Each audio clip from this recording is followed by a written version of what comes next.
Absolutely. Let's bring in Republican Senator Tom Cotton of Arkansas. He's a member of the Senate Judiciary, Armed Services, Intelligence, and Joint Economic Committees. Joins us now. Senator, good to see you.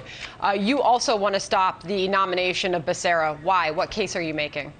Goodness, Sandra, where to begin? So first off, he has no relevant experience. He's been a politician all his life, not a doctor, not a dean of a public health school, not a pharmaceutical executive. Second, he's been the architect, along with Gavin Newsom, of California's lockdowns, which he's put small businesses out of business, despite the clear scientific evidence to the contrary. Third, he wants to eliminate health care on the job, and as he'll be in charge of programs like Medicare and Medicaid and Obamacare, I worry that he'll use those programs to try to take away your health insurance on the job. And fourth, he's a zealot on abortion. We saw just this morning he refused to commit that he would not use taxpayer funds to fund abortion. He refused to say that he opposed gruesome kinds of practices like partial birth abortion.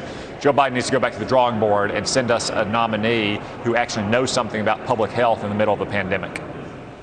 Senator Cotton, as it typically is when both houses are in session, it is a big week up there on Capitol Hill. One of the things being considered this week is the $1.9 trillion COVID relief bill, which opponents of the bill say is jam full of pork. We've got some of that to put up on the screen for you. It includes, first of all, a federal minimum wage of $15 an hour, which will hold you on that because we know you've got an idea about that in a second.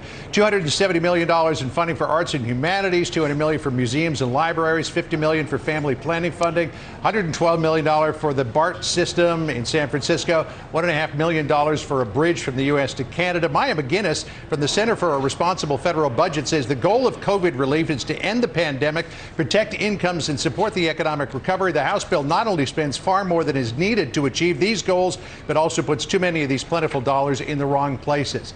That is a strictly nonpartisan organization that Maya McGinnis runs, and she's saying that about this bill.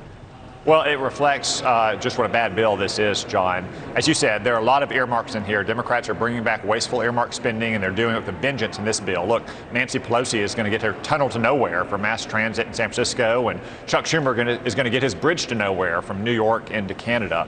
But the bill spends a lot more money than that that's not necessary. The bill spends hundreds of millions of dollars on states that haven't lost any money, states that have had surpluses in the last year. It spends tens of billions of dollars on schools, not this year when the schools may need it most, but in future years. That has nothing to do with getting kids back to school this year. And more to the point, John, I mean, I feel like the Democrats are living 2 or 3 months ago in the past. I mean, over the last 7 or 8 weeks, cases have plummeted in this country. We're now up to almost 50 million people vaccinated. By the end of March, we're probably going to be well over a third of the population has either been vaccinated or exposed to the virus and has natural immunity. Look, it was one thing to spend this kind of money a year ago at the outset or the height of this pandemic, but now we're on the verge of turning the corner and getting back to something very much like normal in a matter of weeks, not months. We hope. This money is just fulfilling a lot of Democratic wishes. Senator, as you also mentioned the minimum wage, there's support. There seems to be some bipartisan support for addressing the minimum wage in this country, although Republicans say raising the federal minimum wage to $15, you just can't do it. It'll be a job killer. I know you, along with Senator Mitt Romney, have something that you believe you can put on the table that could work to bring some of those folks that are earning minimum wage in some parts of the country that are below the poverty line. What's the solution? So, Sandra, what we're doing is proposing a $10 an hour minimum wage phased in over time after the pandemic ends, and a mandatory E-Verify program that ensures employers are only hiring legally authorized workers. Those two things go hand in hand. If you raise the minimum wage, of course, you create incentives for dishonest employers to hire illegal immigrants to work. Therefore, use the E-Verify system to ensure that higher wages are going to American workers. We think it's a reasonable compromise. Obviously, the $15 an hour minimum wage does not have the votes to pass the Senate because it would kill so many jobs. We think this is a constructive step that hopefully Democrats and Republicans can get behind. Senator, I was going to interject there. The bridge that Senator Schumer wants, it would connect northern part of New York with Cornwall, Ontario. Having grown up in Canada, it's not a bridge to nowhere. It's a bridge to somewhere, though. People would argue, what does that have to do with coronavirus relief? In terms of the minimum wage, Senator Joe Manchin of West Virginia has suggested that he'd be okay with $11.